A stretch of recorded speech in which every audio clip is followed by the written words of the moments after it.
Hansel and Gretel, by Jacob and Wilhelm Grimm, translated by Edgar Taylor and Marion Edwards. Hard by a great forest dwelt a... He had little to bite and to break, and once, when great dearth fell on the land, he could no longer procure even daily bread. Now, when he thought over this by night in his bed, and tossed about in his anxiety, he groaned, and said to his wife, "What is to become of us? How are we to feed our poor children, when we no longer have anything even for ourselves?" "I'll tell you what, husband," answered the woman. "Early tomorrow morning we will take the children out into the forest to where it is the thickest. There we will light a fire for them, and give each of them one more piece of bread. And then we will go to our work, and leave them alone. They will not find the way home again, and we shall be rid of them." "No, wife," said the man, "I will not do that. How can I bear to leave my children alone in the forest? The wild animals would soon come and tear them to pieces." "Oh, you fool!" said she. "Then we must all four die of hunger. You may as well plane the planks for our coffins." And she left him no peace until he consented. "But I feel very sorry for the poor children, all the same," said the man. The two children had also not been able to sleep for hunger, and had heard what their stepmother had said to their father. Gretel wept bitter tears, and said to Hansel, "Now is all over with us." "Be quiet, Gretel," said Hansel. "Do not distress yourself. I will soon find a way to help us." And when the old folks had fallen asleep, he got up, put on his little coat, opened the door below, and crept outside. The moon shone brightly, and the white pebbles which lay in front of the house glittered like real silver pennies. Hansel stooped and stuffed the little pocket of his coat with as many as he could get in. Then he went back and said to Gretel, "Be comforted, dear little sister, and sleep in peace. God will not forsake us." And he lay down again in his bed. When day dawned, but before the sun had risen, the woman came and awoke the two children, saying, "Get up, you sluggards! We are going into the forest to fetch wood." She gave each a little piece of bread, and said, "There is something for your dinner, but do not eat it up before then, for you will get nothing else." Gretel took the bread under her apron, as Hansel had the pebbles in his pocket. Then they all set out together on the way to the forest. When they had walked a short time, Hansel stood still and peeped back at the house, and did so again and again. His father said, "Hansel, what are you looking at there and staying behind for? Pay attention, and do not forget how to use your legs." "Ah, father," said Hansel, "I am looking at my little white cat, which is sitting up on the roof and wants to say good-bye to me." The wife said, "Fool! That is not your little cat, that is the morning sun which is shining on the chimneys." Hansel, however, had not been looking back at the cat, but had been constantly throwing one of the white pebble-stones out of his pocket on the road. When they had reached the middle of the forest, the father said, "Now, children, pile up some wood, and I will light a fire that you may not be cold." Hansel and Gretel gathered brushwood together, as high as a little hill. The brushwood was lighted, and when the flames were burning very high, the woman said, "Now, children, lay yourselves down by the fire and rest. We will go into the forest and cut some wood. When we have done, we will come back and fetch you away." Hansel and Gretel sat by the fire, and when noon came, each ate a little piece of bread, and as they heard the strokes of the wood-axe, they believed that their father was near. It was not the axe, however, but a branch which he had fastened to a withered tree which the wind was blowing backwards and forwards. And as they had been sitting such a long time, their eyes closed with fatigue, and they fell fast asleep.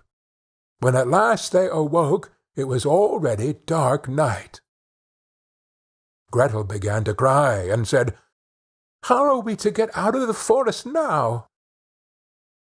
But Hansel comforted her, and said, "Just wait a little until the moon has risen, and then we will soon find the way." And when the full moon had risen, Hansel took his little sister by the hand, and followed the pebbles, which shone like newly coined silver pieces, and showed them the way. They walked the whole night long, and by break of day came once more to their father's house. They knocked at the door, and when the woman opened it, and saw it was Hansel and Gretel, she said, "You naughty children, why have you slept so long in the forest? We thought you were never coming back at all." The father, however, rejoiced, for it had cut him to the heart to leave them behind alone. Not long afterwards there was once more great dearth throughout the land, and the children heard their mother saying at night to their father, "Everything is eaten again. We have one half loaf left, and that is the end. The children must go. We will take them farther into the wood, so that they will not find their way out again. There is no other means of saving ourselves." The man's heart was heavy, and he thought, "It would be better for you to share the last mouthful with your children." The woman, however, would listen to nothing that he had to say, but scolded and reproached him. He who says A must say B likewise, and as he had yielded the first time, he had to do so a second time also. The children, however, were still awake, and had heard the conversation. When the old folks were asleep, Hansel again got up, and wanted to go out and pick up pebbles, as he had done before, but the woman had locked the door, and Hansel could not get out. Nevertheless he comforted his little sister, and said, "Do not cry, Gretel. Go to sleep quietly. The good God will help us." Early in the morning came the woman, and took the children out of their beds. Their piece of bread was given to them, but it was still smaller than the time before. On the way into the forest, Hansel crumbled his in his pocket, and often stood still and threw a morsel on the ground. "Hansel, why do you stop and look round?" said the father. "Go on." "I am looking back at my little pigeon, which is sitting on the roof, and wants to say good-bye to me," answered Hansel. "Fool!" said the woman, "that is not your little pigeon. That is the morning sun that is shining on the chimney." Hansel, however, little by little threw all the crumbs on the path. The woman led the children still deeper into the forest, where they had never in their lives been before.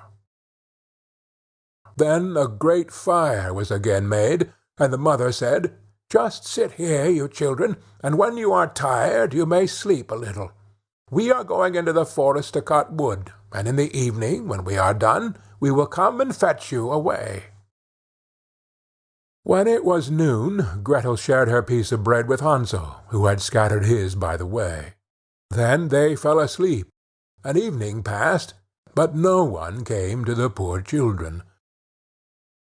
They did not awake until it was dark night, and Hansel comforted his little sister, and said, "Just wait, Gretel, until the moon rises, and then we shall see the crumbs of bread which I have strewn about. They will show us our way home again." When the moon came they set out, but they found no crumbs, for the many thousands of birds which fly about in the woods and fields had picked them all up. Hansel said to Gretel, "We shall soon find the way." But they did not find it. They walked the whole night and all the next day too, from morning till evening, but they did not get out of the forest, and were very hungry, for they had nothing to eat but 2 or 3 berries which grew on the ground. And as they were so weary that their legs would carry them no longer, they lay down beneath a tree and fell asleep. It was now 3 mornings since they had left their father's house. They began to walk again, but they always came deeper into the forest, and if help did not come soon, they must die of hunger and weariness. When it was midday, they saw a beautiful snow-white bird sitting on a bough, which sang so delightfully that they stood still and listened to it. And when its song was over, it spread its wings and flew away before them, and they followed it until they reached a little house, on the roof of which it alighted. And when they approached the little house, they saw that it was built of bread, covered with cakes, but that the windows were of clear sugar. "We will set to work on that," said Hansel, "and have a good meal. I will eat a bit of the roof, and you, Gretel, can eat some of the window. It will taste sweet." Hansel reached up above and broke off a little of the roof to try how it tasted, and Gretel leant against the window and nibbled at the panes. Then a soft voice cried from the parlour, "Nibble, nibble, gnaw! Who is nibbling at my little house?" The children answered, "The wind, the heaven-born wind," and went on eating without disturbing themselves. Hansel, who liked the taste of the roof, tore down a great piece of it, and Gretel pushed out the whole of one round window-pane, sat down, and enjoyed herself with it. Suddenly the door opened, and a woman as old as the hills, who supported herself on crutches, came creeping out. Hansel and Gretel were so terribly frightened that they let fall what they had in their hands. The old woman, however, nodded her head and said, "Oh, you dear children, who has brought you here? Do come in and stay with me. No harm shall happen to you." She took them both by the hand and led them into her little house. Then good food was set before them, milk and pancakes, with sugar, apples, and nuts. Afterwards 2 pretty little beds were covered with clean white linen, and Hansel and Gretel lay down in them, and thought they were in heaven. The old woman had only pretended to be so kind.